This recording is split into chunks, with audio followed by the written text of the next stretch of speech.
నమస్కారం. ఈరోజు మనం గణిత సమస్యలలో వ్యవకలనానికి సంబంధించిన ఒక సమస్య చూద్దాము.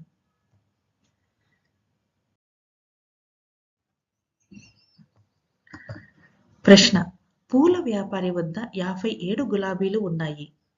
అతను 37 గులాబీలను అమ్మాడు. అతని వద్ద ఇంకా ఎన్ని గులాబీలు మిగిలి ఉన్నాయి?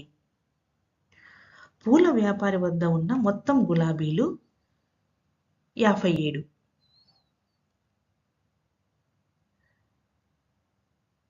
అతను ఎన్ని గులాబీలను అమ్మాడు? అమ్మిన గులాబీల సంఖ్య 37.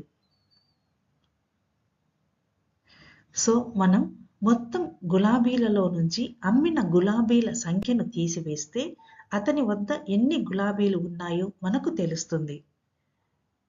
సో వ్యవకలనం చేయగా మిగిలి ఉన్న గులాబీల సంఖ్య 20.